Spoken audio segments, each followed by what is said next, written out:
What's good, everybody? Welcome into another episode of the Mangrove Podcast Network I-80 Football Show. As always, I'm your host, Jordan.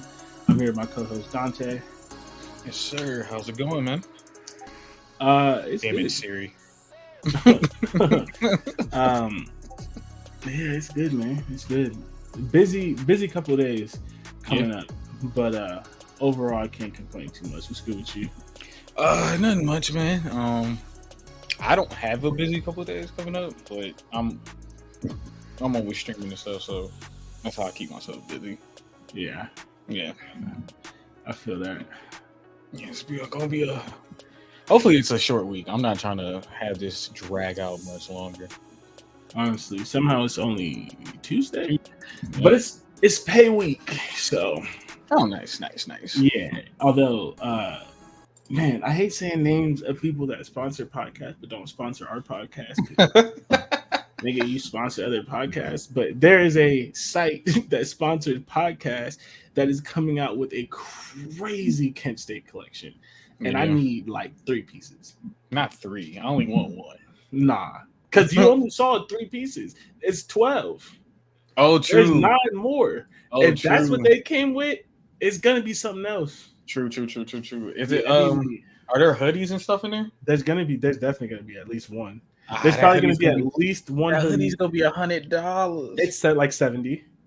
So $100. There's gonna be at least one hoodie and at least one like crew neck. That's how they've been doing it every time. There's with 12 pieces. There's probably gonna be 2 of each potentially, but at least one. There might be a pair of sweatpants. Yeah, they've done that with some as well. So yeah. I'm at least getting. I'm gonna get that. I'm gonna get that shirt. I'm definitely gonna get that shirt. The Captain Flash. Yeah, that was dope. Yeah, for sure. Did you buy the Ohio State thing yet? No, not yet. Okay, well then, yeah, you still got your 20% off or whatever. You can use that for both of them. Save some money. Oh, money saver! You know I love doing that. Yeah, you just gotta find the code I sent you. If you don't remember, I'll send you another one. But I'll find it. I'm sure I could find it. I mean, we don't text that often. It's gonna be in there. Yeah. We've texted more lately because there's been some shows. There's so much shit going on. But when you talk like once a week, it's like, what you got to text about? It's like, like I'm gonna see you this week. We definitely gonna catch up at some point. Like, yeah, like and that was twice a week. So yeah, like I talked to you more than I talked to my best man in my wedding. Like, so I don't need to text you every day. So it's in there. You can definitely do that. All right, but I don't know if you figured out what you want if you win, but whatever I don't buy from this collection is just what I want next year. Like, because I'm obviously not gonna get everything. If they're like, I'm gonna get like 2 or 3 things. If there's 4 things I like, I'm gonna just send you the other one. The one that I can wait on. Like, I don't need that one right now. That's what I want. All right, that's cool. I win again, so I'm gonna figure out something. I do want something from that collection, but I'll probably end up getting it myself. But I'm gonna figure something out. Something out. Yeah, for sure. What is it? It's less than 100, right? What if I just like that's what we set it as? Yeah. Okay. Yeah, I believe so. Are we doing that again, or you want to make it cheaper? I think what I sent you was like 55 or something, because it was like a t-shirt, I think. Or was it a sweatshirt? I thought it was if it was I gotta go look now. It was no more than 70, because I know it wasn't a hoodie. It was either a t-shirt or a crew neck, so it was no more than 70. It's a crew neck. So it was like 65, was it? Yeah. Yep.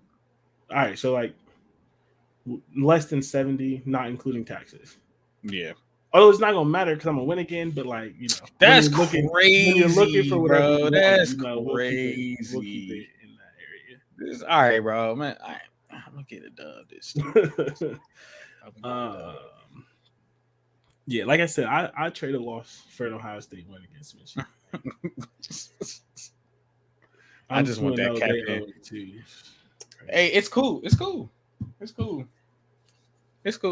I hope that before we move on, I hope there's a dad cap. Not a dad cap. You aren't there yet. That's all I wear. That's just what they call them. That's all I wear. Nobody wears flat brims no more. What are we talking about? Why not a snapback? Bring it back. Bring back the snap. I'm not gonna be. Do you? Of course. Yeah, but they're all usually just sports snapbacks, so it's like Yeah. they're old as hell. I've had them for a while, but they're my Steelers and/or Lakers snapbacks. See, that's the thing. I've never been the biggest fan of snapbacks. I always liked the other ones, especially because I used to play baseball, but it wasn't cool. So I used to rock the snapbacks because that was what was cool and like the flat brims. But like once dad hats came back in, I was like, thank you. Oh, I mean, two of my hats.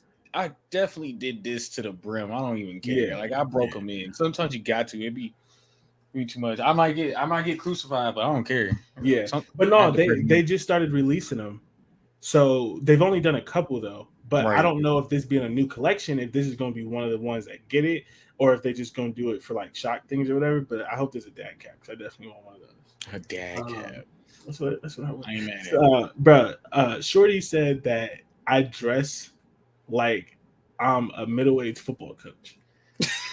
And I said, first of all, not all the time. But secondly, that's just what I like. It's not fair, bro. Because like, so a lot of casual or like, I guess work casual clothes for men look like coaching clothes. There's not, unless we get it to be real tight or look different. Right. It's gonna look like I coached somebody's child. And I'm like, bro. And then I'm like, listen, I'm a big dude, and I sweat, so I wear dry fit polos. Yeah. Like I said, like I make not a lot of money, but I make a decent amount of money where like I can get like I have a couple of nicer polos now for work. Right. Like I got like a crazy clearance sale for Banana Republic. Damn. And bought like 6 or 7 polos. Oh, like that's a great that's a great deal. So like I have some nice shirts for men.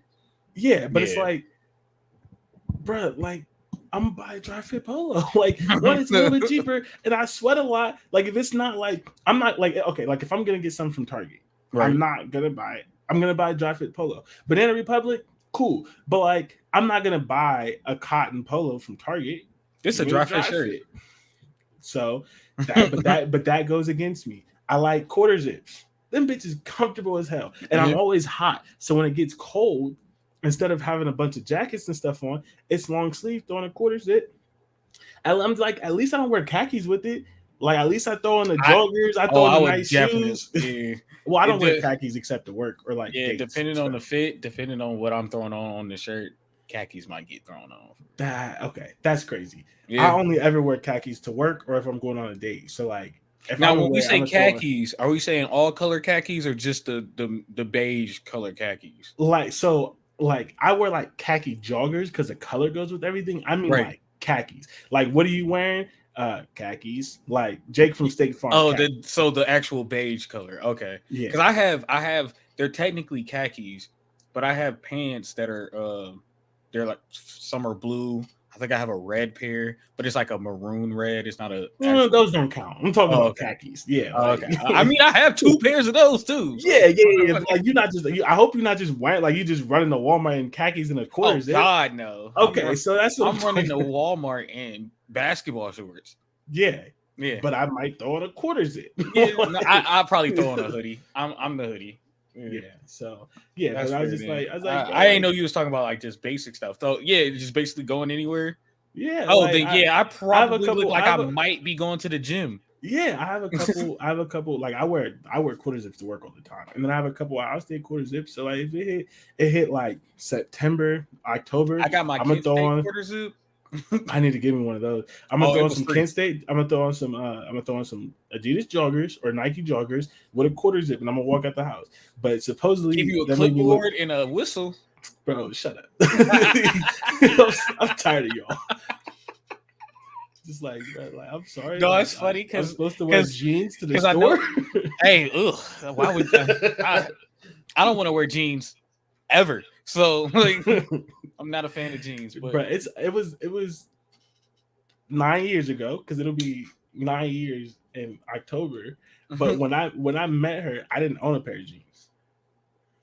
And she was like, "You don't own jeans?" I was like, "No, I don't wear them. Like, where am I wearing jeans to? Where am I wearing? I just graduated from high school where I didn't wear anything but sweats and shorts and like South Pole because that's what was back. That's what was in 2012. Yeah. And then I was working a full-time job I don't wear jeans. She's like, how don't you have jeans?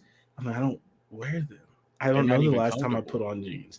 So I'm like, you lucky I have jeans now. They'll really get on you too. You could wear other stuff for what? For what reason? Why? No, the funny thing is, like, girl, we're going to Canados. I don't need to dress up. No, it's cool though. It's fine because I just have to remind her that like, you're the fashion major. You work in fashion. If you have a problem, tell me what to wear. Mm-hmm. So it's like, do what you went to school for. Like, yeah, it's like why you always want me to pick out your clothes? Because you complain. You do this. So when sounds like you could be the solution to your problem. That's all I hear. Yeah, but it's man. Last thing I gotta say about clothes before we really get started. But did you see my tweet earlier about losing weight? Oh yes, I did. Yeah, I did. So, and I started laughing because I was like, "Yeah, it's bad. It's bad if it's a drastic change." Yeah. So I'm down like almost 40. Nice. And with that comes losing inches on the waist.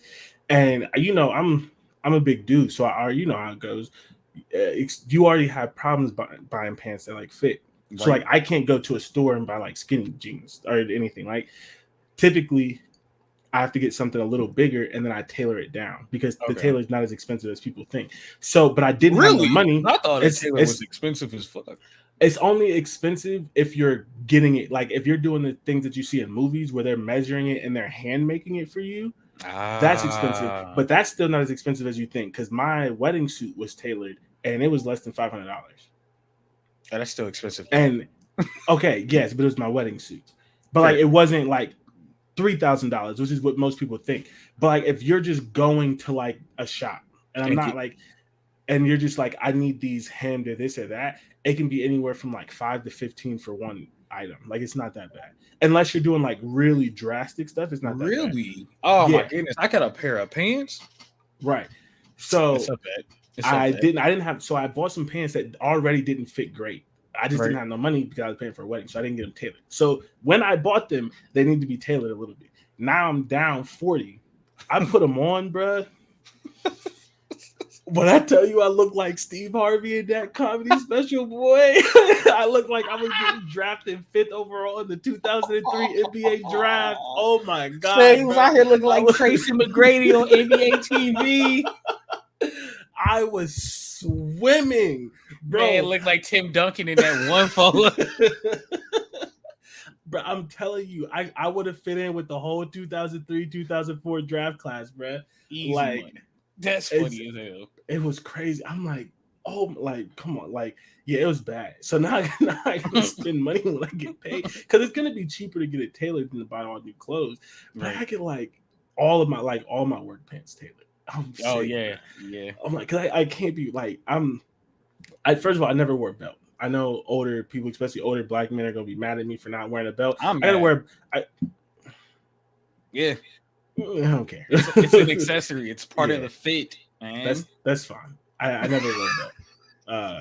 Now I gotta wear a belt every day. Like not to work. Like when you go to work. Oh my God. Okay. Okay. So here's the thing. I guess if you're not wearing pants that need a belt, like if you're wearing joggers, then that makes. Well, I don't wear joggers to work, but I typically don't tuck my shirt in. Okay. So like I typically wear like my polo, which is probably going more towards dressing like a football coach. I typically wear my polo untucked. So if the pants fit and the polo's untucked, you definitely a linebackers coach. Yeah.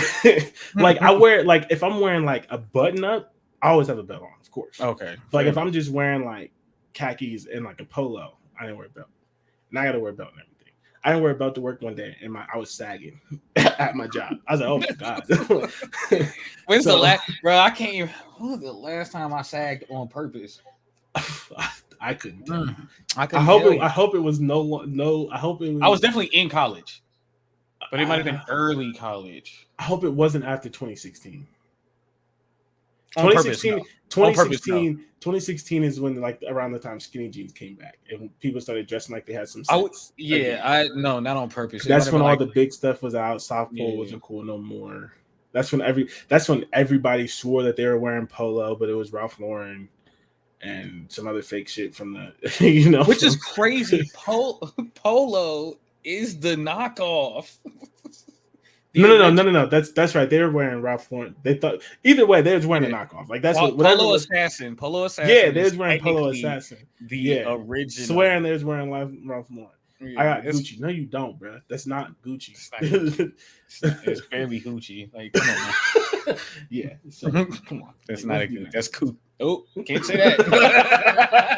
that's what, Dante? What was that? Just the G probably looked like a C. It wasn't. You wearing Chanel, but it's double G's instead of double C's. Is that Chanel?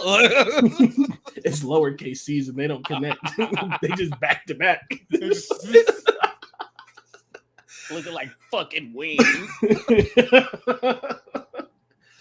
Bro, that is a Hanes t-shirt. You just wrote Gucci. Did that say South Pole on it? All right. I know that ain't for us, by us. Bro, hey, no funny. I need FUBU to come back. I thought it was making a comeback.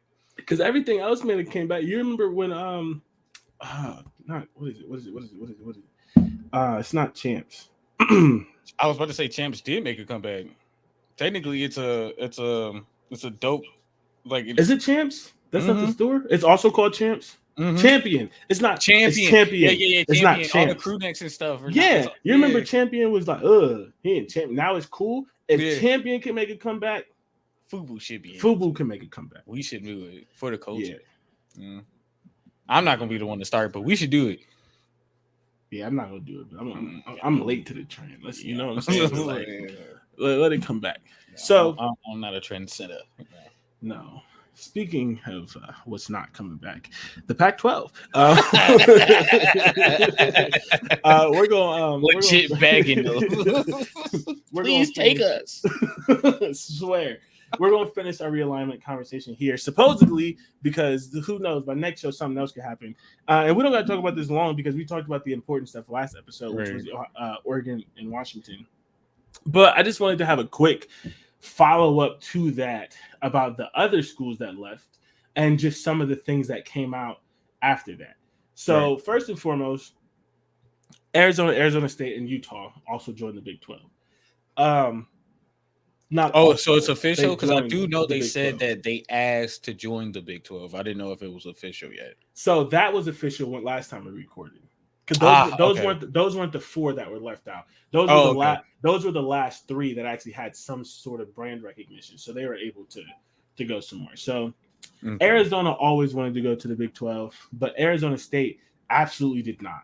And Utah also did not. But they didn't have a choice because as we already talked about Monday, what the deal was, which was just freaking silly. $25 million plus some escalators for streaming and stuff like that. A bunch of different reports have come out now and stuff. And it's just crazy how bad some of these things are because the schools that stayed swear up and down that they thought there was nothing wrong. Yeah. And I'm like, see, this is why y'all got left behind. Mm-hmm. Something's not right up here. Y'all thought Oregon and Washington was going to sign a $25 million deal with escalators for streaming. Yeah, it's low. It's a low number, and the only I feel like that would only work in the Big Ten. Just the streaming thing, it will only work in the Big Ten, the SEC, and even then, I don't think it would have been successful. It wouldn't have been great, but it would have been much better. It would have been much better, but I don't know many people that have been like, bro. I know a lot of people would have been like, fuck that. I'm not downloading this. And literally, one of the presidents literally said it. There's who's paying for the Pac-12? Who's paying for the Pac-12? It's sad to say. And then one of the other presidents literally compared it to selling candy in Little League. Because you can't passively just say we need subscribers. You have to push for subscribers. Yeah. If you want this bread, you got to be out on the corner knocking door to door. You don't have to get. Hi, my name is Arizona. I'm trying to make some. I'm trying to get you to watch me on TV. Would you please pay $10.99? Yeah, you weren't gonna get enough people to pay for it, and like, you weren't gonna get students to pay for it. So yeah, like I'm trying to go on a class trip to, I'm trying to go to the class trip to the Grand Canyon. Can you buy some candy bars? Like that's literally what it has been jerseys for our football team. Literally, literally, no, we need new jerseys. Like Oregon's like Oregon would have been fine, but it's like Oregon got like 17 new jerseys. We can't buy none. Like, can we please buy some new jerseys? We need some new softballs. Like, I don't understand. So, which is crazy because like Stanford has a great softball team. Cal does too. Stanford has a great soccer team. There are 3 that I know of, and it's probably more. There are 3 players on the U.S. women's national team right now under the age of 25 from Stanford. Stanford is Oregon State has a great softball and baseball teams. Yeah. Like Stanford is a huge, like, they're one of the biggest pipelines to the U.S. women's national team right now. Yeah. And like, are people gonna like? Are you gonna like? I mean, maybe you do because it's not like for like lacrosse, swimming, man. They're gonna have to find some stuff. I don't know what they're gonna do. So they're in the Big 12. I think that's fine. Arizona, and Arizona State are bad right now, but they're in the process of potentially getting better. Like both of them have coaches that people are excited for. Yeah. I think there's a chance that they're maybe not immediately, but there's a chance that they're slightly better in the Big 12 because I just think there's going to be more parity in the Big 12 just in general. But I'm just reading the show plan and like your question. Oh yeah, I typed this like last week. I know. I know the answer now. I know the answer now. I know the answer to both of those questions. Yeah. Whose fault is this? I see we know. Videos.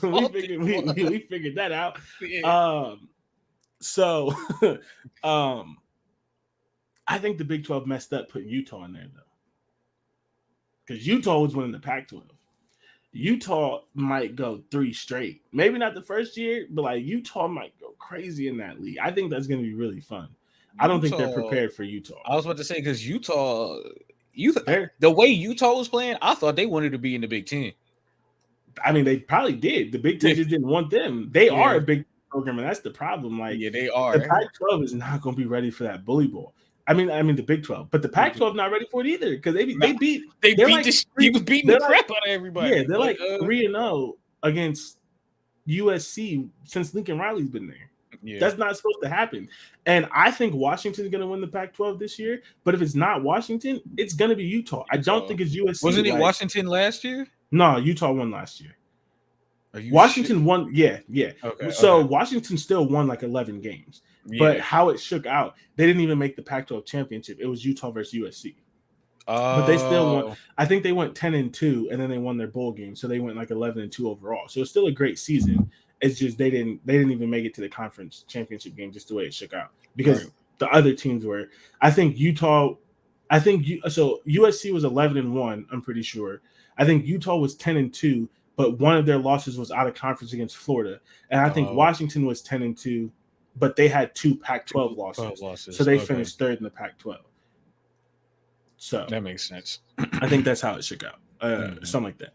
So, like I said, we don't have to talk a lot about this. I know people are tired about it. My last thing is what's next for Oregon State, Washington State, Stanford, and Cal.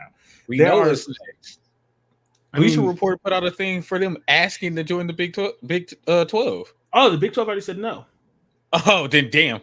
Yeah, they said no. So Stanford and Cal are supposedly in talks to join the ACC, and because the ACC hasn't done anything recently, I did see that. Yeah, I guess there's a chance that Stanford and Cal join the ACC. And the ACC is also looking at SMU. How adding 3 teams and not 4 makes sense? I don't know. If they add a 4th team, it needs to be Appalachian State. Yeah. Like that's directly in their footprint. It's the best school in North Carolina, but I haven't heard that. So I don't know what's going on with that. But what I can tell you is that Oregon State and Washington State are almost guaranteed to have to go to the Mountain West. I don't think anybody wants them. Yeah, because the report I'm seeing here from Bleacher Report, it says the Pac-12 asked if the Big 12 could take all of them except Oregon State and Washington State. That shows how people feel about them. Yep. So yeah, and then they went back after it happened. The other schools went back and was like, "Hey, what about us?" And they said, "Nah, we're good. Nah, we're cool." So, yeah. So I mean, we'll see. We'll find out here soon enough how it goes and what happens. But basically, I think there's a good chance it's going to be gross. Like, it's going to be really, really bad, especially because these two teams aren't good at football and they have less. Like, everyone's talking about Oregon and Washington, but Oregon and Washington, USC and UCLA, they have money. So while the travel is going to be an issue, they have money in general, and they're getting the money from the Big Ten.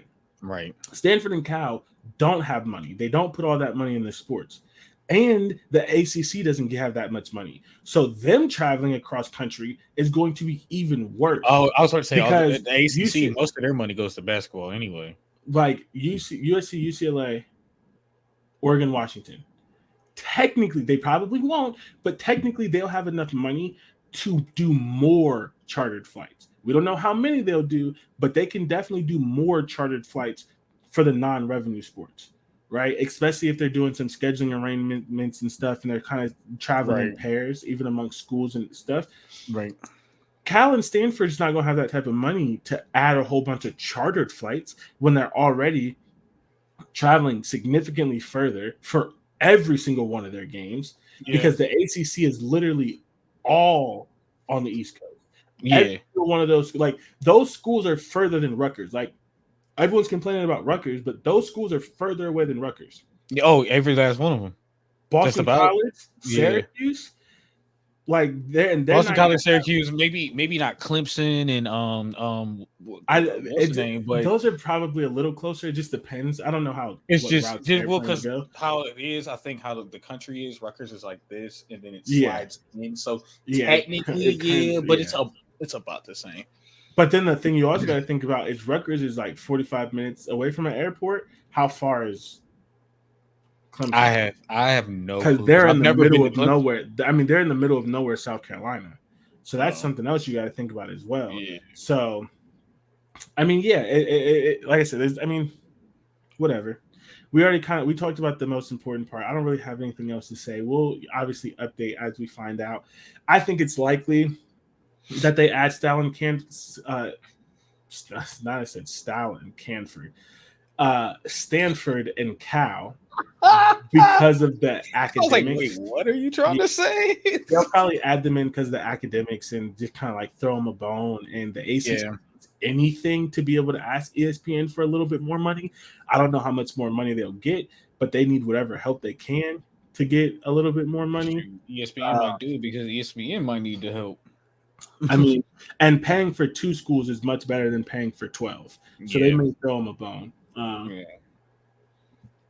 But yeah, I think Oregon State and Washington State are almost guaranteed to have to go to the Mountain West Conference. And honestly, I don't think that's bad for them. I think that's probably best for them. I think they both could be pretty successful in that conference, which will be like, and this is one of the things that I don't want to get into because I think we already talked about it a little bit. It's one of those things that is probably better for them. Like, because they were never going to win the Pac-12. Oh, no. But they could win the Mountain West. And if they win the Mountain West, they get into the playoffs. Like, the Mountain West is going to be a much more. They have a better chance. It's a much better Oregon State. Right. I mean, Oregon State won like 9-10 games last year in the Pac-12. Yeah. Doing the Mountain West. Like, not that the Mountain West is full of scrubs, but like, I definitely think that they can do it, right? And I think that's going to be better for them. And I already mentioned this a little bit, and I wrote a Twitter thread about it. It's just like, we need to stop pretending that these conferences were even, that they were fair. It's better for them to be in the Mountain West where they can win 6, 7, 8, 9 games more often than the 4 or 5 that they're winning in the Pac-12 in a conference that literally was not made for them. Yeah. But I'm not mad at it at all. We'll see. We'll have to see. We'll see. Either way, that's it. Who cares? We know who cares is crazy. Who cares? No, I'm just playing. I mean, some people care because a lot of people are crying about it on social media. What did they think was going to happen? I don't know. It was inevitable as soon as USC and UCLA left. Yeah. We knew it was going to happen. That's the thing, though. It wasn't inevitable. Maybe in 5 or 10 years, but it wasn't. That's the thing. George Kliavkoff fumbled this so bad. Every single one of these schools that left outside of USC and UCLA, they said that they did not want to leave. Yeah. If he would have added San Diego State and stayed at 12, or if he would have taken a couple teams from the Big 12 when that was possible, if they would have moved forward with adding like SMU or something, or some schools from the Mountain West, the Boise State. Yeah, because BYU is the one that went to the Big 12. Boise State or something like that, they could have survived. It would have been a lesser Boise State not a good school when it comes to academics? I thought they were. I don't know. I couldn't have to look into it. But that's the problem. You need to survive. Screw academics. Yeah, very true. Very like true. This is a football decision. Screw academics. Like this is for your sports. This is for your livelihood. There's so many people that like no one's talking about this. The human cost of this, because of George Kliavkoff's negligence, there's so many people who are going to lose their job. I was about to say that. I was like, isn't he about to lose his job? Yes, he managed himself he's going to end up cushy job. I was about to say he's gonna lose his job regardless if the Pac-12 survives or not. I don't know. They last commissioner they kept for a while, so I mean the fact that you had a collapse. Yeah. Like you lost you only have 4 teams left. Right. So you collapsed. And it's done. It's over. The conference is dead. So it wasn't inevitable. It was inevitable that maybe again in a couple years Oregon and USC left. But if you add more, you lose them, you're still viable. There are multiple teams that would have loved to get into that conference. And you have Memphis, you have SMU, you have Tulsa, you have Boise, you have San Diego State did everything that they could to get into the conference multiple times. Like all of those teams, you could have gotten to like 14 to weather potentially losing. USC and Oregon leaving later, and you still would have been at 12. It was very possible. This was not inevitable. This is gross mismanagement, and a whole conference died because of it. Well, some people just want, I feel like there are some people that just want to lose their jobs any way possible. And I think he was one of them because there's no way you could do this. And didn't have the confidence to be like, no one's leaving. I don't care what's going on, bro. Yeah. The gall, it's crazy to me. It don't make sense. Anyways, hey, so let's wrap this up. He's an informant. Who knows?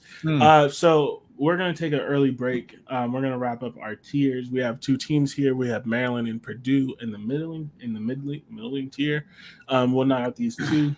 We'll hit our pit stops and then we'll get out of here on Friday. Hopefully, everyone has some good plans for the weekend. Maybe you're listening to this in the weekend. Get out on the grill. We haven't said that in a while. It's going to be cold soon. You're going to regret it. If you don't, get on the grill. We say it's gonna be cold soon.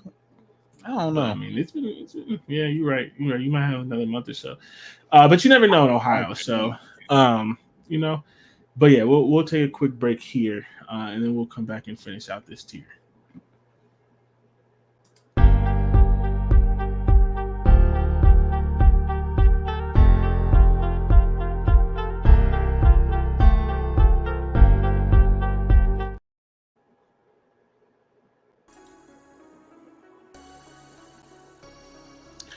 All right, everyone. Welcome back to another episode of the I-80 Football Show on Land Grant Podcast Network. As always, I'm your host, Jordan. I'm here with my co-host, Dante. We are talking 2023 season. After all of the realignment news, and hopefully we won't at least have a segment as long as we have the last 2 episodes. Maybe it's just like a quick run through of something, but hopefully as the season keeps inching closer and closer, we can stop talking about it because I'm ready to talk ball. As you've mentioned multiple times, we have some really cool things coming up on this show. I'm going to be writing my Big Thoughts article every week again, which I love to do because I get to talk about like plays and breakouts and different things like that. There's some film in there. I'm actually writing a new article because Nobody talks about defense, and honestly, a lot of people don't like defense, and defense is very important for Ohio State this year. So I'm going to be writing an article each week that focuses. Yeah, but like it's an Ohio State site. But, yeah. Focuses on Ohio State's defense each week. Like, I'm ready to talk about football. I'm tired of talking about the business of college football. I want to talk about actual football. So let's get into it. Let's get into our tiers. We're going to start with Maryland just because that's what my magazine's open to. Although we should talk about let's talk about Purdue first, just because they're lower ranked.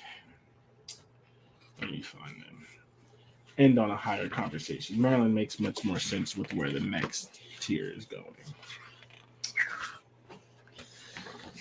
Purdue. All right, so Purdue is going to be hard to talk about. Yeah. It's going to be pretty quick because we don't know much about them. We can talk about what's different on the team, but we can't really say a whole lot because it's a new coach. Their coach, Purdue, is coming off their best season in program history. They won the Big Ten West, for the first time ever.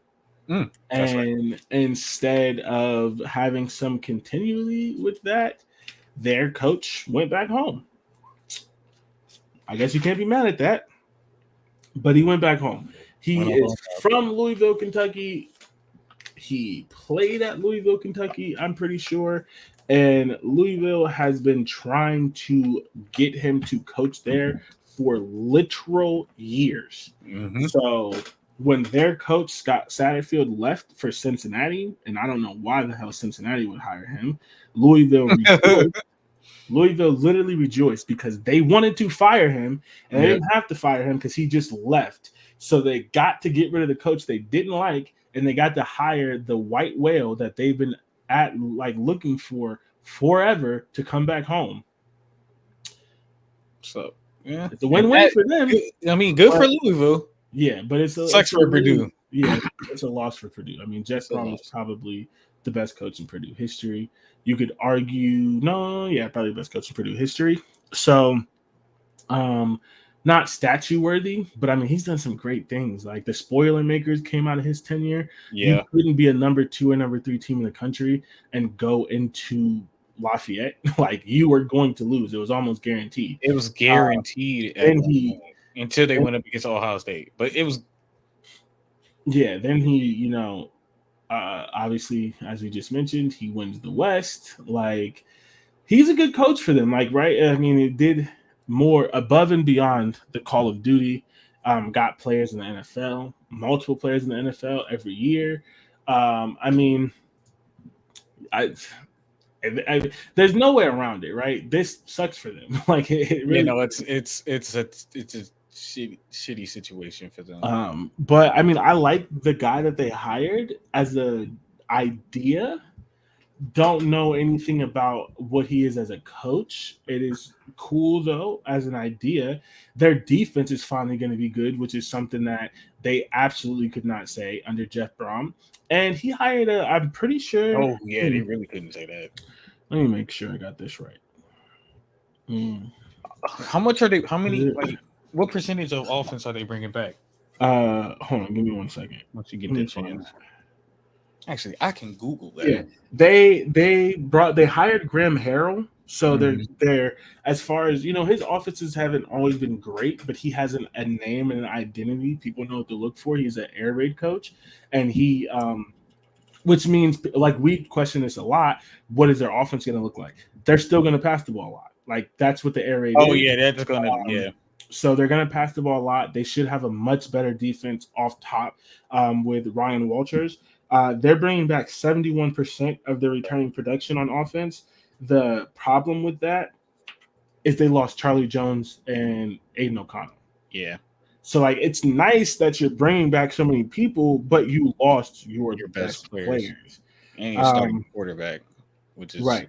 Now, one good thing, though, that is going to be a benefit for them if Graham Harrell decides to run the ball, they're bringing back 4 of their 5 starters on the offensive line, and they're bringing back Devin Mockabee, who I'm a big fan of at running back, and he has 2 years left. He was a breakout freshman. He's going to be there for a minute. Yeah, he was a freshman last year, and he broke out. He was their first freshman to ever like really do anything. He was, and it's funny. He was a former walk-on. He rushed for 968 yards and 9 touchdowns. Damn. And he wasn't the starting running back to start the season. Oh, so yeah, he might if given the chance, if they do this right, he could have a 1,200 yard season. Yeah, if they actually decide to run with him, like Devin Maccabee and Roman Hemby, 1 and 2 for me. Like I really like them as young running backs. So, like they might get they're gonna have they might play a few spoiler games to try to maybe finish the season, but I don't see them going no better than what we have on both. I do think it's still a step back, but I don't think they're gonna be. I don't think they're gonna be down for long. I believe in their coach. I do. I think that he can turn it around. I think Graham Harrell is a good hire, and it shows a good identity. It shows someone who has run in his offense at multiple places. So it's kind of like a thing where it's like, I don't do offense, so you run the offense. Yeah, you do the offense. And I handle everything else. And I think that's smart. Yeah. I think that's the best way to do it. That's what Nick Saban was doing for a good hot second there. So I think that I'm positive. Like I have positive vibes around the program, just not that thinking they're gonna win the West again, right? I actually have them at just hold on. I don't think that's right. I think I ended up changing this. Let's see. I just changed mine. Yeah, so I still have them with a losing record, but positive momentum. That's the thing that, like, you got to remember sometimes with college football, right? It's not always about wins and losses, unless you're Ohio State, Michigan, Alabama, Georgia. It's about positive momentum and doing things the right way and stuff like that. And so, I mean, that's really all. The small step back, just it's expected. New coach, losing your quarterback, losing your best weapon, a new offensive coordinator, young guys. We don't know who the starting quarterback is. So a 3-game step back after all that, at least in my eyes, isn't too bad. Yeah. Right. They signed Hudson Card, who I think is a pretty solid quarterback. They got him as a transfer. I think he's a pretty solid quarterback. He just has gotten for whatever reason, Texas didn't like him. Mm-hmm. So, and if this is the right guy, I'm pretty sure he started for Texas 2 years in a row. And by the second or third game, he was no longer the starter. Doesn't he get hurt? I thought he got hurt. I do know one season. He got hurt. Yeah, I remember that. But I don't even think it was a significant injury. No, he missed the next 2 games. I think he got hurt the game before Alabama or against Alabama. And then lost and then was gone for a minute and then lost the job. Something like that sounds familiar. I remember somebody getting hurt in that Texas-Alabama game. And I think that was just last year. Now, the year before, I don't remember. So, no, that was Quinn Ewers who got hurt in that game. Okay. But I think he was the starter at first, and then they gave the job to Quinn, but they always wanted to give it to Quinn. And then the year before that, he was the starter, and then they gave the job to the guy who ended up transferring to Nebraska? Yes. Casey Thompson, yeah. Yes. So, I mean, listen, I'm not saying he's a world beater, but I think he has a little bit of Aiden O'Connell in him if he can stay healthy. The biggest thing is, do they have any receivers? It was hard to tell if they had good receivers last year because all they did was throw to Charlie Jones. And am I going to be mad at them for that? No. No. I mean, but you kind of have to. You got to set up your other people. Dude had 1,300 Charlie.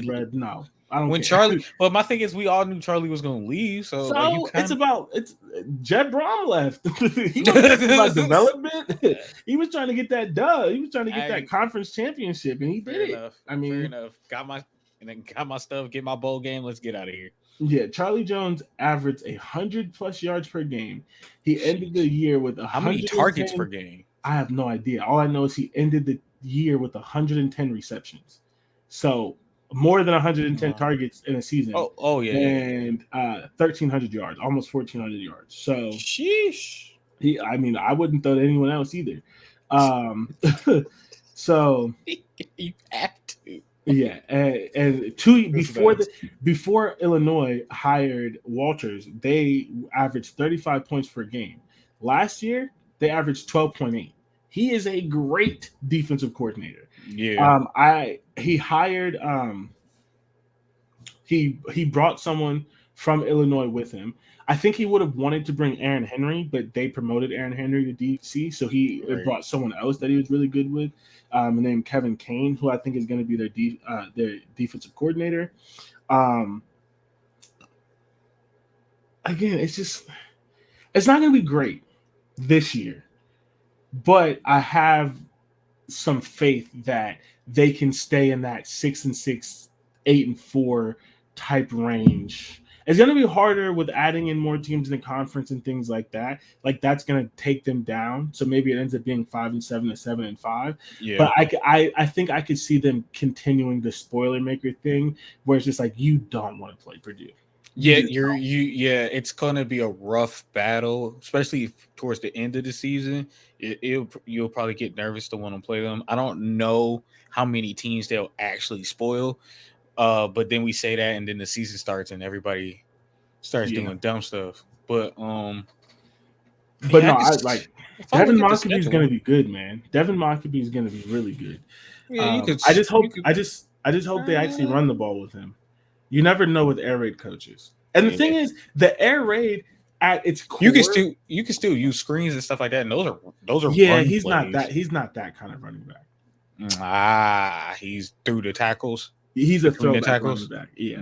Okay. He's not like out of the backfield catching passes. He's not like slow, but he's a pretty big dude. He's not, okay. I don't think you. That's actually surprising that a guy like that went to Purdue. I mean, he was a walk-on. True. He's probably a genius or from the area, and then just turned out to be really good. At football, yeah. Yeah, I mean, I don't really have anything else about Purdue. None of their stats matter because it's a whole new staff. It's a whole new team between players that went to the draft and the transfer portal. It's like I couldn't tell you half the people on the team. I mean, I could if I wanted to read out of the magazine, but I couldn't actually tell you half the people on the team because of so many differences. They have a lot of great potential. The best way with the hires, the defensive coordinators, offensive coordinators, and a potential star at running back, at least for them. So there's a potential. I think I had them at 7-5 before I changed what I said, but I can still see them getting to a bowl game. Yeah, I feel like I've said this multiple times, and it's just because we're at the bottom of the conference, so they don't care about them. Mm-hmm. They have a tough schedule. Yes. They get Ohio State and Michigan. Yeah, I mean, they have Iowa. Well, you're going to go against Iowa and Illinois, of course. But just to look at the schedule, it's just Wisconsin, Illinois, Iowa, OSU, Michigan, and Minnesota. That's just tough for anybody. They start Fresno State, so it's game 1. Mm-hmm. With a new staff, new coach, new quarterback, all of that. And Fresno State won 10 games last year. Yeah, they did.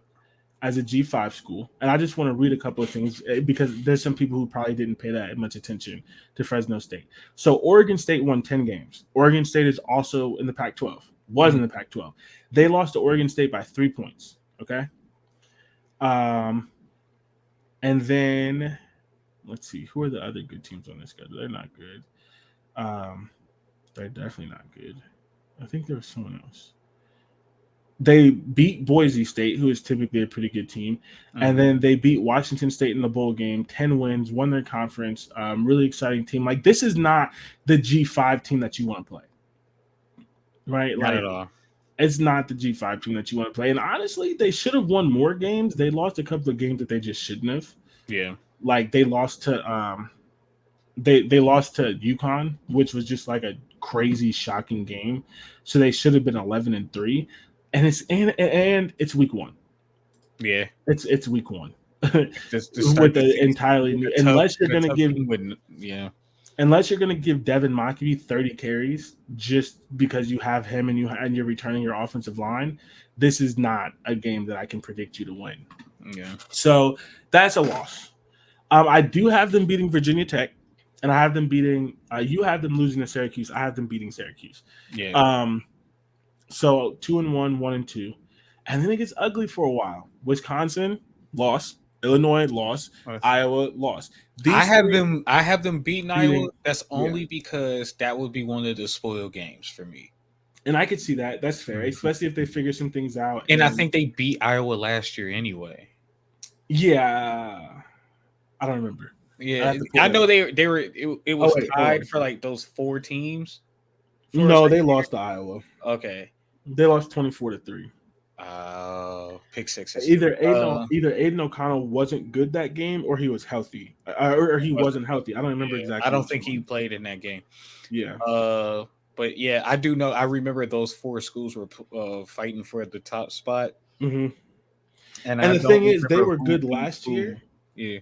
And they lost to Wisconsin and Iowa. Mm-hmm. So Wisconsin, Iowa, Illinois. Those are the 3 teams that I have competing for the West. That's 3 straight losses, in my opinion. And then you get Ohio State. Damn. Yeah. Damn. Wisconsin, Illinois, Iowa, Ohio State. That's back to rough 4-game stretch right there for a team that's not as tough as those teams when it comes to running the ball and stopping the run. Honestly, how do you keep your spirits up? Like, no funny. Like, how do you go week to week? And it's like, man, this was a tough game. If you're not getting blown out, that's how. We have Illinois next. Like, oh, damn, that was a tough game. We have Iowa next. Like, oh, man, that was a tough game. Now it's Ohio State. Like, as long as you only get blown out by one of those schools, that's how you keep your hopes up. I think it might be 4 straight blowouts. Iowa's not going to be a blowout because Iowa's not going to be a blowout. But I mean, Iowa put up 24 on them last year. That was defense. Those are defensive scores. I think that's because remember Iowa had like 2 games where they put up points. Yeah, one of those games was a defensive score. No. They had 2 games during the season where their offense looked good and everyone thought it was turning the corner, and then it just plummeted again. Oh man, that may have been no recollection of that. Okay, so there were like 2 back-to-back games where Iowa actually like scored on offense, and everyone was like, "Oh, they're turning the corner," and then they plummeted again. This may have been one of those games where they actually looked good on offense. Okay, I can't say for sure. I don't remember where it was in the season. I do know. I just know that I know it was later in the season because they were. Well, this was later. This was in November. Yeah, because they were all playing each other to see who would get that top spot. Yeah. So I don't know. Either way, that's a tough. Yeah, that's a tough one.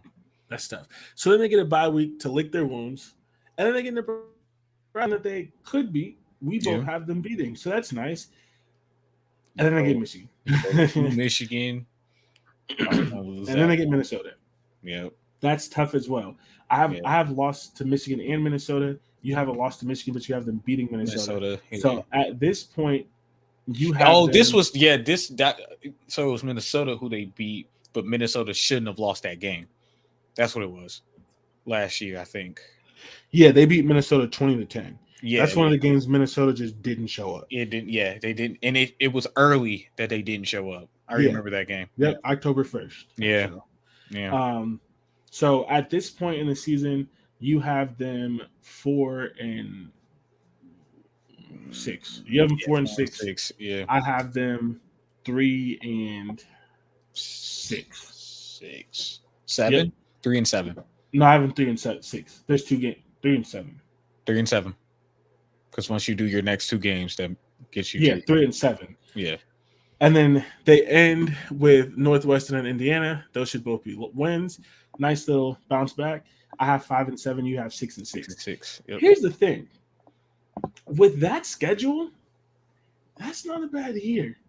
If they can do what you have, which is basically beating everyone they should beat, and just losing the game that they're absolutely going to lose no matter what. Yeah. That winning the games you should win in your first year, that's good. Even if they win the games they should win, that's 7-5. Because they should beat Syracuse. I have them beating Syracuse. Yeah, but I don't. What I'm saying is, like, if they beat the teams they should, their record should be better than what we both have. No. Lose to Fresno, beat Virginia, should beat Syracuse, should lose to everybody else but Nebraska. So the only game that I should win. My bad, because I have them win in Minnesota, which it shouldn't be a should win. Right. They're just gonna. That's a toss up. Yeah. So I have 5 and 7. Yeah, Max, you're right. 6 and 6 should be the record. Yeah. Yeah. Which I mean, first year with this schedule, I mean, you have one of the best teams in the G5. You have Ohio State. You have Michigan, and then you have Illinois, who is just having a resurgence. Wisconsin was hired one of the 5 or 6 best coaches in the country, and Iowa, which is team. Iowa. Yeah. So again, 5 and 7, that'd be okay. Yeah. 6 and 6, you're happy with that. I mean, end of the day, you're happy with that. Because I mean, honestly, if they don't have a good showing, if it doesn't click, they could win 3 games. Yeah. They could lose to Virginia Tech or Syracuse. I don't think there's any way they lose both, but they could lose one of those. Yeah. They could lose to Nebraska. They could already have them losing to Minnesota, but in your case, they could lose to Minnesota. Yeah. And I don't think it happens because it's the last game of the season, but Indiana always wins one game that no one thinks they're going to win. I don't think if Indiana don't have their first 2 wins already, then yeah, that's possible. So, right, exactly. I don't think it would be the last game of the season, so they're probably still going to come out of that one. Yeah. But, like, this could easily be 2-3 wins if a bad injury here, it takes a little bit longer to click, and then you go through that 4-game stretch, and you just can't recover from that. So 6 wins, 5 wins, I'm happy about that. Yeah, and I think Purdue fans should be happy about that as well. I'm not a Purdue fan, so it's hard to speak. And every time I talk about someone else's fan base, I find out that I have higher expectations than them, and they all think I'm an asshole for wanting them to do better. So I don't know. Maybe I should stop speaking about other people's fan bases, I guess. I'm sorry I want your team to win. My fault. My bad. I believe OG. My fault, OG. My fault, OG. All right. This is what I get for having high expectations. My bad. No, we're supposed to suck. Like, okay. If that's what you want. Okay. Okay. Maryland. Mm-hmm. Maryland. They have a potential to be what let me look. Here's the thing. Before I say something ridiculous. Until Ryan Day does what he always does, Maryland has the best quarterback in the conference. And if you think JJ is better, you don't watch football. I'm sorry. JJ sucks. Now. JJ sucks. JJ is a great athlete who is a bad quarterback. He is awful. And it has nothing to do with him being at Michigan. He is not a good quarterback. He is not accurate. And everyone talks about the Ohio State game, but I could have made those passes when you were wide open. There was not a single pass and like, oh, that's a good window. It was he's 20 yards down the field and the Ohio State corner fell somehow, and God knows how, and he hit a wide open person. And then the next he had 2 nice throws in that Ohio State game. One was against the tight end that the tight end missed. I remember this. The tight end missed, and the one right after that the receiver missed. And I don't believe you. But you know what he did after that? He looked dog shit against Purdue, and then he threw 2 pick sixes against TCU and lost against a team that they should have blown out. Ass. People have revisionist history. They see the Ohio State game, and I get it. It's a big game. But you know what's bigger? The TCU game where you can go to the national championship for the first time in 20 years and you go 2 pick sixes because you suck. They didn't go to the national championship 2 years ago. No, they didn't. They lost in the quarterfinal, in the semifinals. They weren't in the national championship game. Okay, who did you? Oh, you're right. Yeah. Who did Georgia beat? I think they beat Alabama. Yeah. So that was the rematch game. All right, I remember now. Yeah, he sucks. Like I like, and I hate saying stuff like this because everyone's gonna be like, "You just think that because you're an Ohio State fan." I've never once I've never once hid my fandom, but I also, especially on this podcast, because I want people to like it and listen, I try to be as objective as possible. When Ohio State is bad, I say they're bad, largely because Dante laughs at me all the time, but I damn near be depressed when they're bad. Like I am not a happy person, so like I can't lie about it. Like and you know what's he's bad not for Ohio good. State? Losing to Michigan, like that's bad apparently. Or yes, it is. It's awful. Or they're not scoring on every drive. Like that's bad to bring to this man right here. I can't handle it. I every can't single handle time, man. That man. If you like want they to see getting blown out, and I go to the game, it's 30-10. I'm like, yeah, shut up, crying. Yeah, no, I can't. I refuse. It'd be 30-10 in the second quarter, and he's complaining. Yeah, because you should have scored a touchdown. Why are we settling for a field goal? So here's the thing. Okay, I'm just gonna read it. I'm gonna read the stats. I'm gonna read the stats because people think I'll be lying and stuff. Okay, remember, this is 14 games. Okay, we're supposed to be talking about Maryland, but all right. Yep, go ahead. Oh, all right. You was about to go on your business. I was definitely about to go on my bag, bro. Oh, dog, I was getting in my bag. I forgot we were talking about Maryland. I'm gonna save this point for later. He was about to get his bag. Let me tell you why this sucks. So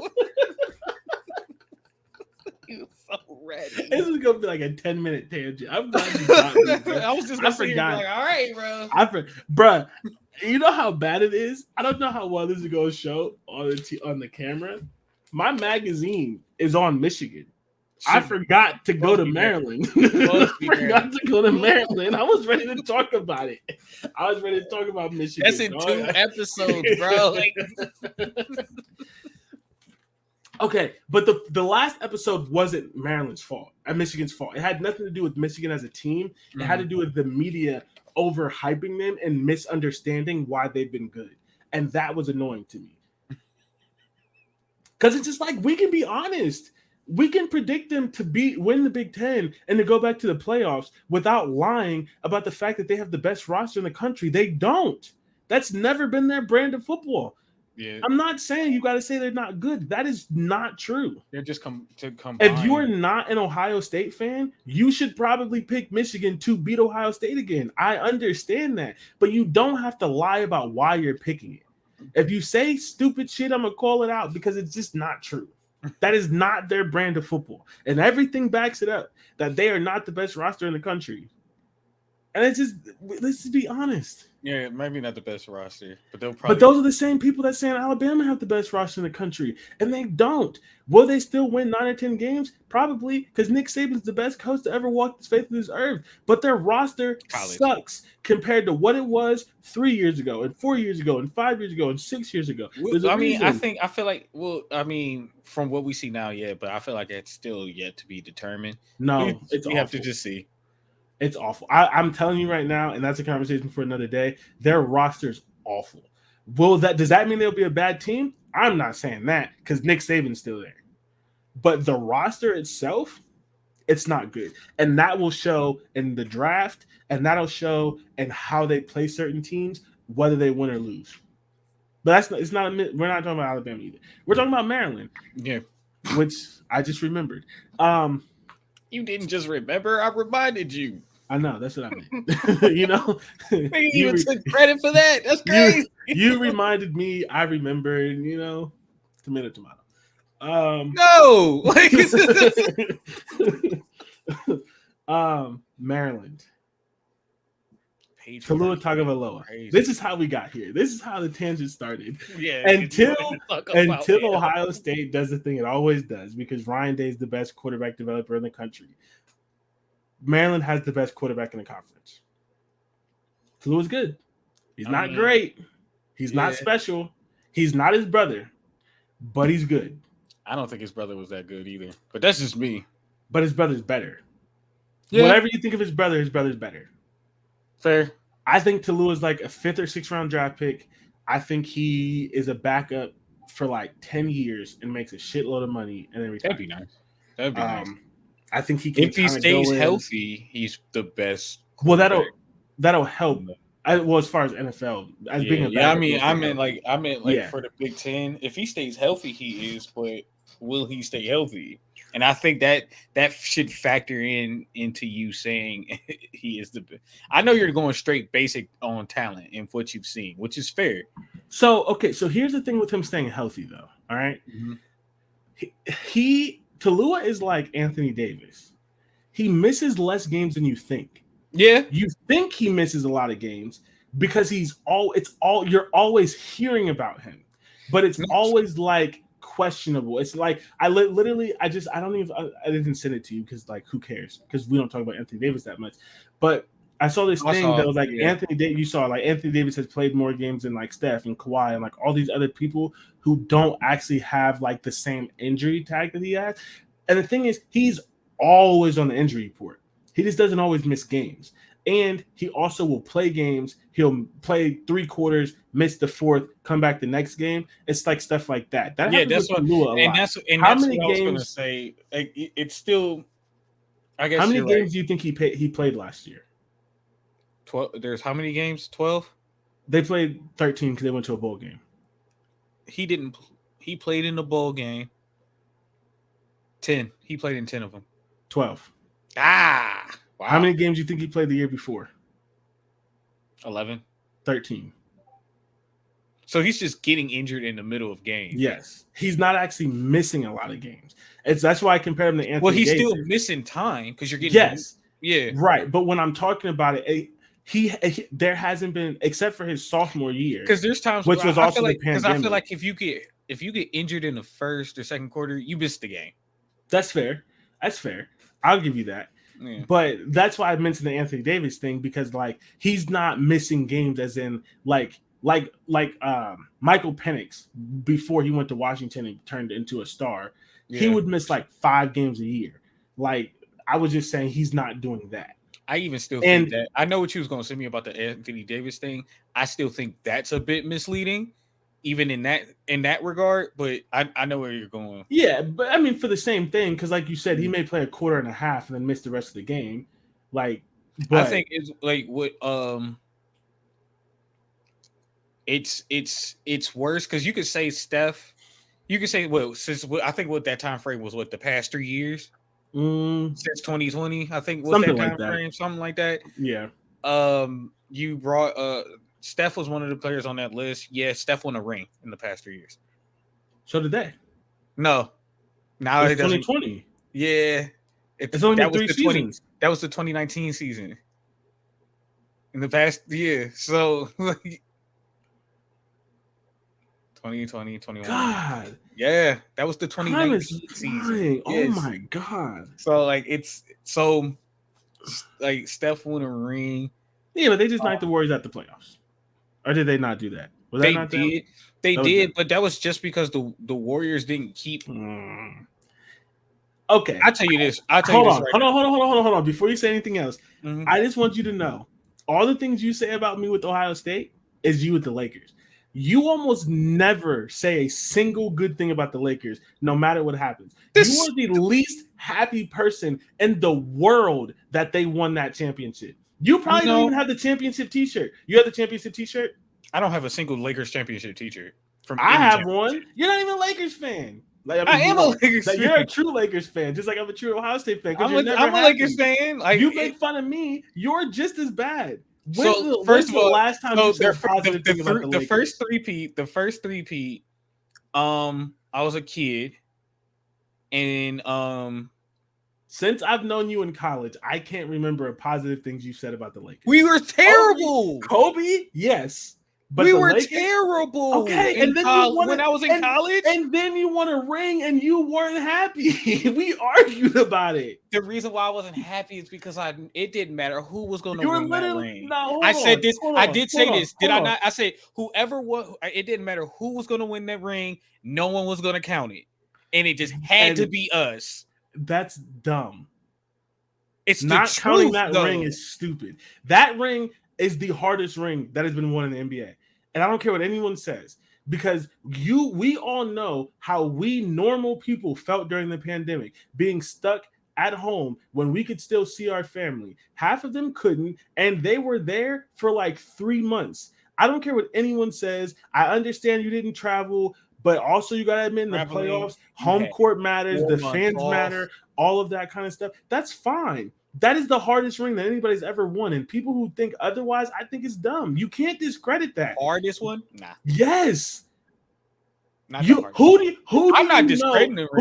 know that wasn't depressed and sad?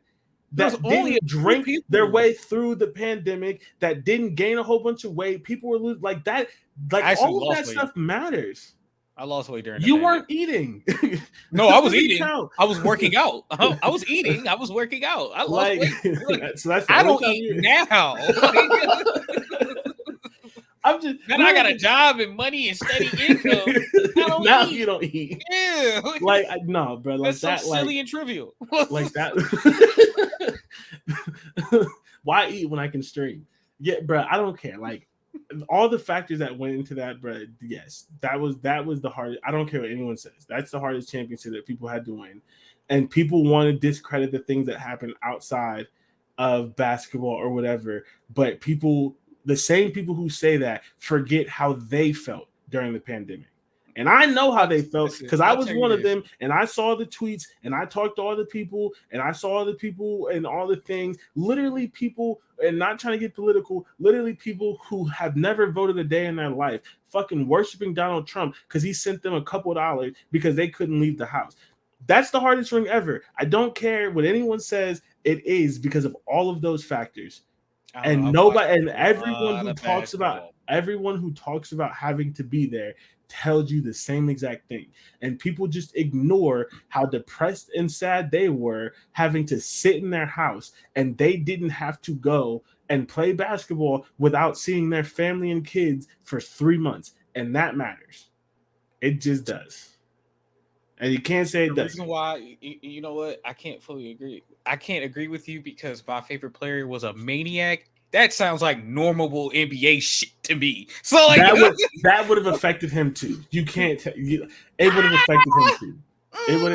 It would have affected him too. You telling me if he was literally. You talking about 2008 Kobe? He was literally. You talking about 2008 Kobe? He was literally. It would have affected him too. Nah, not in 2008. It would have affected him too. 2016, yes. 2008, no.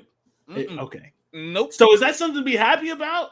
I'm not. He had kids in a family in 2008. That's not the discussion. Like, my goat's a sociopath. Everybody else is soft because they were sad during the pandemic. That's not the point you want to make right now. That's not the discussion here. I will get my last point on, and we got to get back to Maryland. But you said, hey, I haven't said a positive thing about the Lakers since you've met me. We have won one championship since you've met me.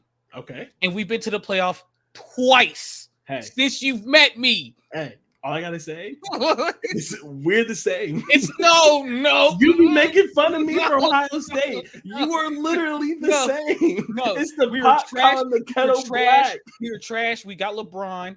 We were trash until we got LeBron. It's the Spider-Man meme.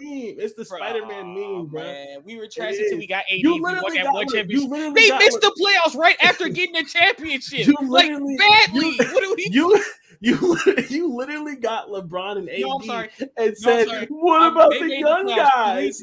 They played the playoffs 3 times since you've met me, and we won one championship. Sir, you won a ring. You won a ring. We won the ring. And you said I would trade the ring to have the young guys back. You literally said that because we gonna have future. Listen, I know what's gonna happen because I watched him do it to the Cavs twice.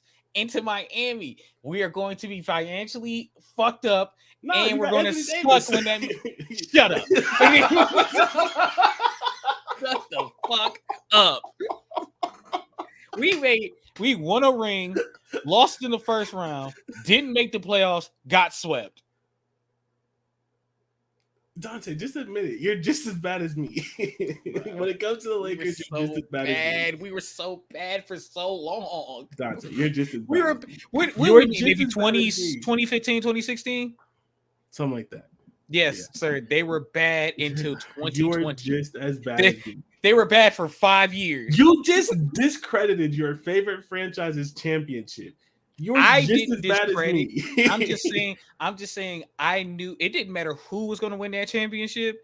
They were just going to discredit it. Trust me, if Miami beat the Lakers, that championship be even more discredited than it is now. At the end of the day, no one cares because the people that talk about basketball are idiots. Like most people, all of them. Especially the people who get paid to talk about basketball. Yeah. But Maryland,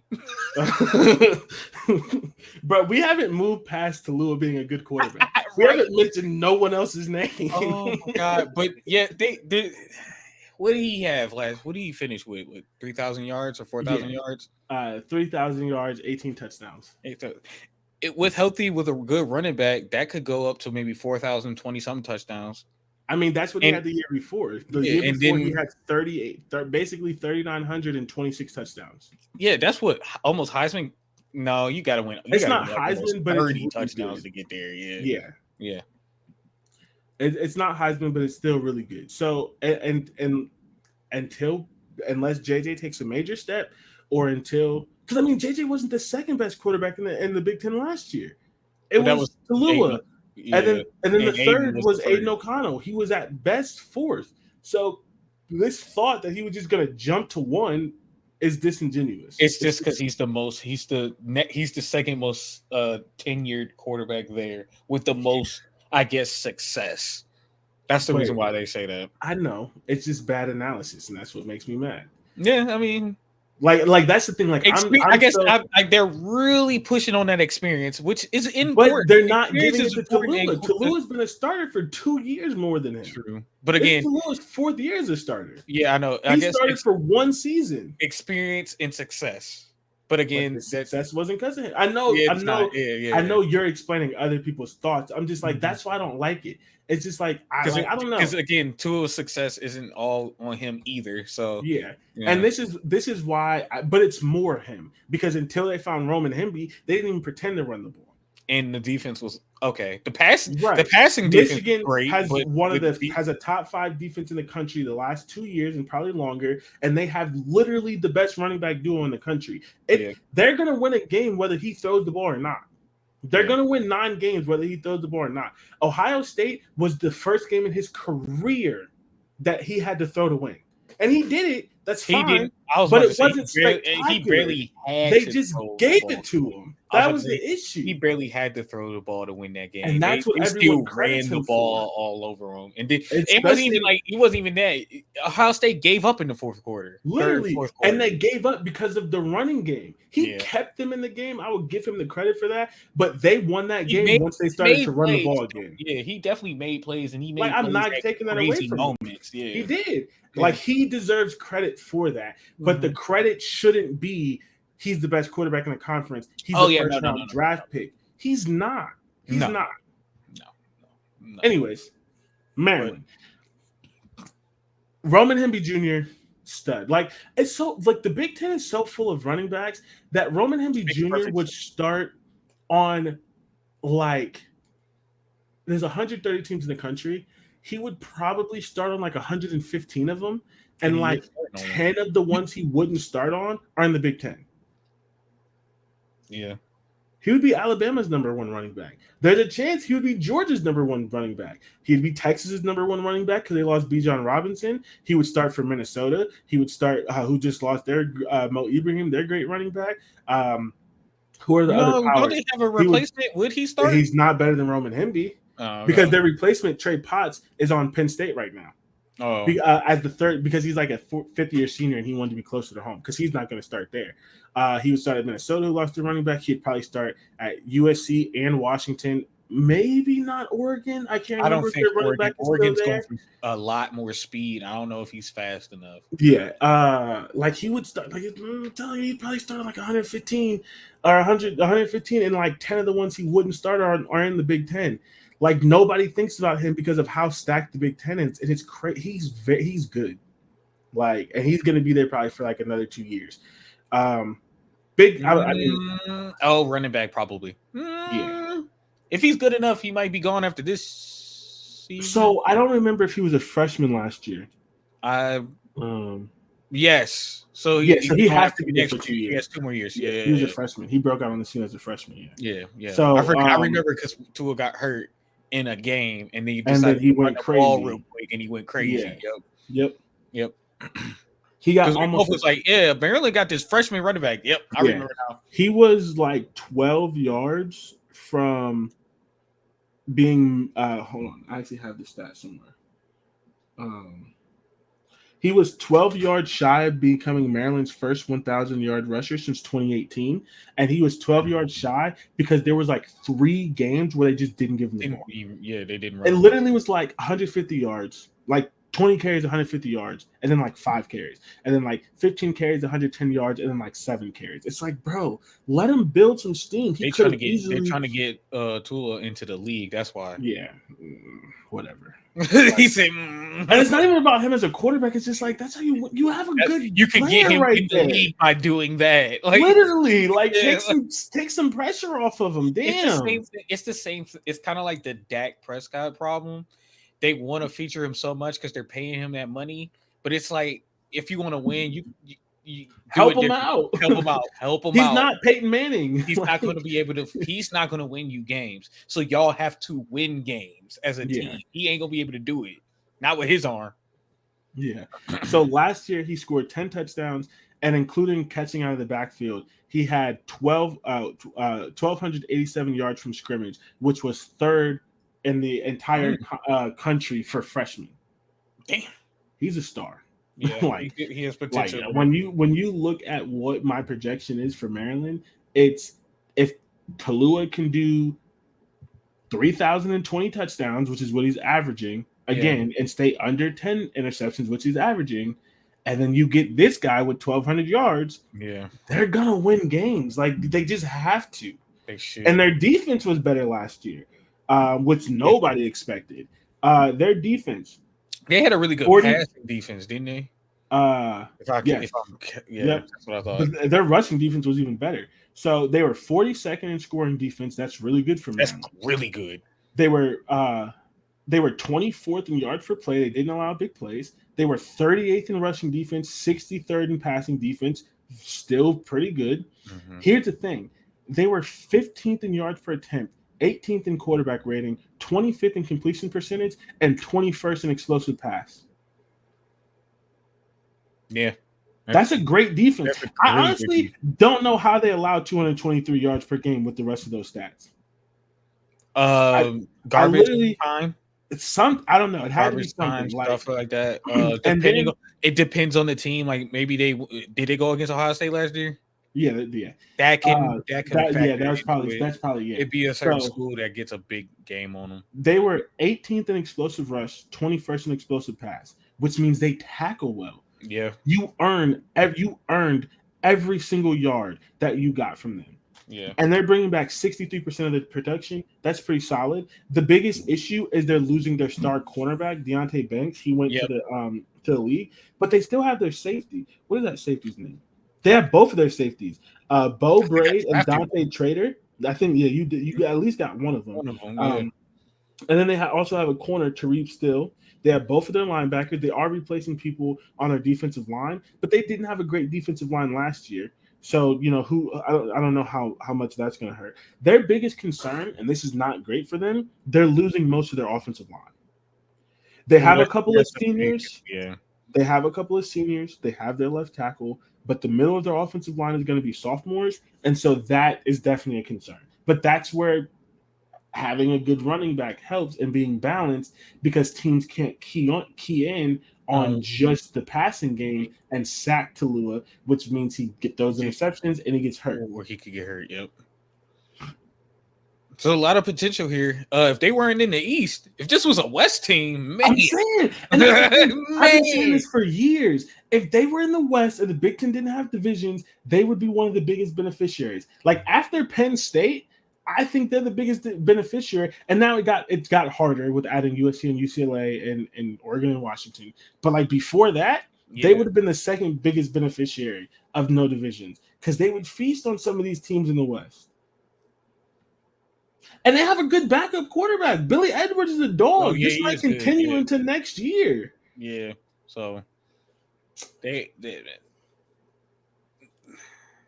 if it wasn't for the fact that they had to go against OSU, Penn State, and Michigan,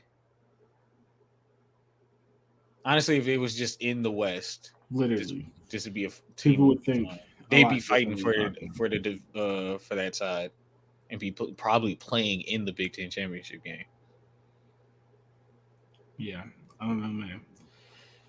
I don't know. I think they're going to be good. Let's go to the schedule. I don't have anything else to say. Yeah. They're not. I mean, it's not going to be Big Ten win the Big Ten good, but I think that they're in that point where unless they mess up or they have an injury, they should be favored against most teams that aren't Ohio State, Michigan, and Penn State. And that's a crazy thing to say, but I just the only concern aside from the offensive line. The only concern that I have is they hired Josh Gaddis, and Josh Gaddis ruined Miami last year. I mean, Tyler Van Dyke, Miami's quarterback, was literally projected to be like a first-round pick, and he had an awful year with Josh Gaddis. Michigan lost Josh Gaddis, and their offense got better. Yeah. That's the only thing. I just hope Josh Gaddis doesn't ruin them. Other than that, I think there's something to be pretty excited about. And then on top of that, they have 3 easy wins, and they're out of conference, unlike some of the teams that we've talked about so far. Townsend, Charlotte, Virginia. 3 straight wins. Easy. Just get it out the way. 3 straight wins. Michigan State should be a win. They're better than Michigan State this year. But I have them losing to Michigan State because, again, just silly stuff happens. Again, I'm factoring in it's sad to say, but I am factoring in maybe an injury in either in the game or he doesn't make that game, something like that. I like the way you think. I'm gonna give me a Kent State shirt out the way you think. Okay. Okay. So I have 4-0. You have 3-1. Indiana win 5-0. 4-1 for you. That's what they're supposed to do. They should win all these games. Even if you lose one, still fine. Not ideal, but still fine. But you should win all of them. Ohio State, Illinois, 2 losses. 2 losses for both of us. Yeah. Now, if Illinois stumbles more than we think, could they beat Illinois? Yes. We're just, despite their losses, we just both have faith that it's not going to be as big of a change as other people think. Yeah. I still think Illinois is probably going to be the best team in the West. So that's 2 losses. So I have them at 5-2 at the bye. That's really good. You have them at 4-3. Not as good, but still pretty good. I'm still doing something. They come out the bye. Northwestern win. Penn State, that's just a loss. Penn State's going to be great this year. Yeah. Nebraska have as a win. Michigan, another loss. Again, they're better, but they're not beating Ohio State, Penn State, Michigan better. That's guaranteed 3 losses. Yeah. It just is what it is. So that's a loss. Probably just have the best game out of those 3 will probably be against Michigan. Which is going to be, because I mean, their best game last year was against Michigan. And then they finished with Rutgers. It should be a W. So I have them winning every game that they should win because Ohio State, Michigan, Penn State are just better than them. And I think Illinois is the best team in the West. Yeah. So you lose to the 4 best teams in the conference and you beat everyone else. Is that a problem? I don't think so. I think that's a good year. The only reason they're not a tier up is the other teams are going to be better. Yeah. You're starting to get into the Ohio State, Michigans, and things like that. Mm-hmm. And I think if they played each other, I think they would beat UCLA, but UCLA has a different schedule. So I think I have UCLA higher than them because of just UCLA's schedule. Although I think Maryland would be a better team. Like if they were to play in a bowl game, I'd predict Maryland to win. Yeah, that's fair. But that might be a thing. It might. I'd love to see that. I'd love to see that. Get that in right before they actually are conference opponent. That'd be really cool. Yeah. So I have 8-4. You have 7-5. Mm-hmm. Which I mean, and here's the thing. For me, the 8-4 is basically them going perfect in the games that they should. Even if I don't think it would be Michigan State per se. It'd probably be Nebraska if I had to pick one. That's fair. Especially coming off of Penn State and being in between Michigan. But fair. You might be right on their final number. Just because this is essentially assuming that they go perfect in all these games. Yeah. And you have I don't trust Maryland going perfect in every game that they'd have to play in. See, here's the reason why I do. Roman Hemby, I've already talked about him, but Billy Edwards has already shown he can win a game. He's already shown it. So I think as long as if their defense is still good, Roman is good and healthy, and they have to play Billy, I think they're in a better position than a lot of teams. The reason why I'm not sold on that is because the fact that you brought up Billy, but you brought up the offensive coordinator. Who has that would be the downfall. I do not like him. I think that was so that hopefully I can tell you're right. Billy can win games, but depending on the coordinator, I don't know. So the only thing that I'll give the coordinator, the only thing is he was at Michigan. They ran the ball a lot. Maybe he will run Roman more than they did last year. That is my only hope. There's no guarantee, but that is my one hope for them. That's fair. So 8-4, 7-5. Do you have any final thoughts on Maryland? I don't. I think it's a good year. Yeah, I think they be fair. I'm be very worried that they crash heavy next year because I'm not a fan of their coach, but I think it's a good year. Yeah. All right, let's knock this out real quick because I have a lot of things to do. It's late and I should be asleep because I have to get up at 4:30 in the morning. Yeah, long day ahead of me. Yeah. Mine is very quick because I've already talked about it a little bit. I just love watching the Little League softball and baseball World Series. The only thing that I wanted to say about it is baseball sucks compared to softball, and I figured out why. Why? These coaches are too hard on the boys. Oh, and I get because you can't tell me that women aren't competitive. You can't tell me that. Oh, not even in the slightest. Right? They're extremely. So they're both competitive. They're both playing at a high level. Why, when are they excited? Are they happy? Do they celebrate big plays and all this other kind of stuff? And then why, when I watch the boys, all I see is a bunch of 11-year-old kids punching the ground and throwing bats and stuff like that? It's because of the pressure they're under. It's still fun to watch. I just feel like you lose a little bit of the pureness of the game. That's yeah. I think why are you so stressed? That's recent because I remember watching back in college. The boys, it didn't used to be this way, right? Yeah, they had their little thing after a good day or whatever it was. They used to celebrate. They used to have fun. I don't know what happened. Bro, I've watched so many games where I think players are punching the ground and just. I'm not saying don't show emotion, but they're not. I'm not seeing the positive emotion. Literally, I watched a softball game, same age group. This pitcher ran out, made a great catch, and 3 players in the middle of the game wasn't over. 3 players just ran and jumped on her and celebrated it, and then got back in their position for the next batter. I haven't seen that once in baseball. I haven't seen them celebrate. And there have been some really good plays. It's just I'm supposed to do this. And then as soon as they shoot something bad, they're upset. You're 11. You're not supposed to do this. Be freaking happy. What are you doing? That might be the problem with baseball in general, though, because they don't really celebrate celebration and open expression. But it starts at the little kids. Yeah.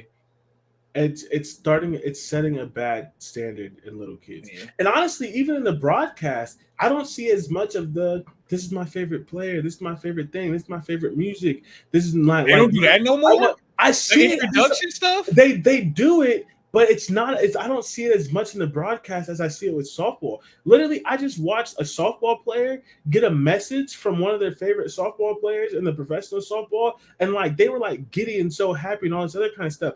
I haven't seen every game. I haven't seen that. I haven't seen those breakaways. It's just different, and it's disappointing because they're freaking 11, dog. This is not high school baseball. Let them still have fun. Yeah, that sucks. I didn't even know.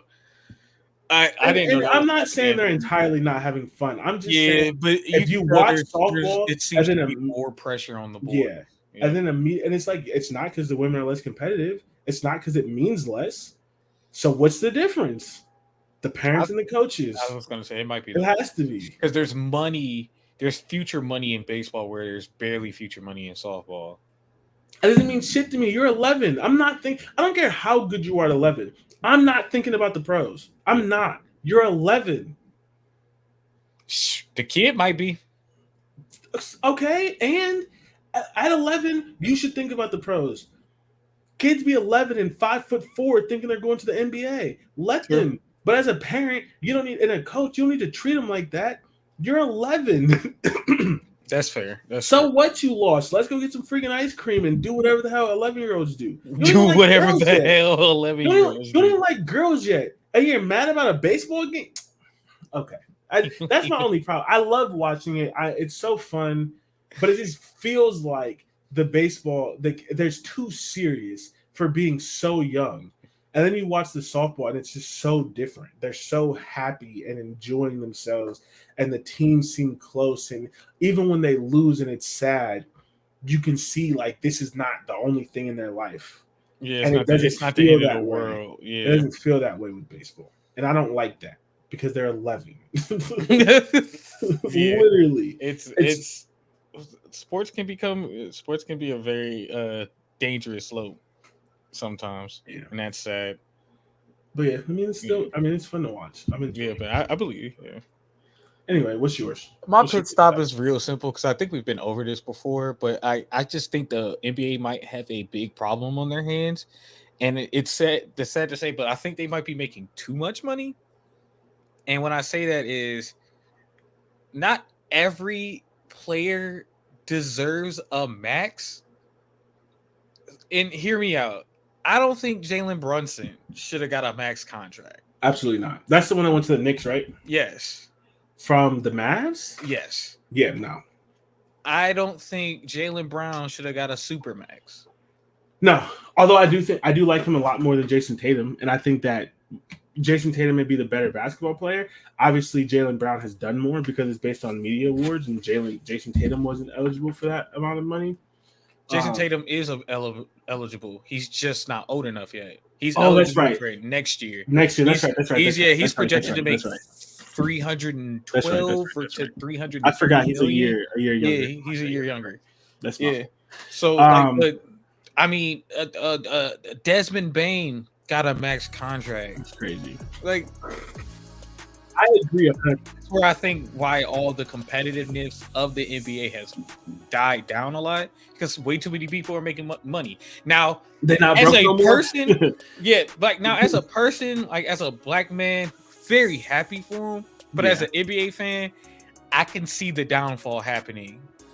I could see that. Here's and that's the thing. Like you just said, you qualified as a person. It's different. I have a hard time paying attention to it because it's just like they're only making this much money because they negotiated a certain amount of the amount of the profits have to go to them, and that's how much money the league is making.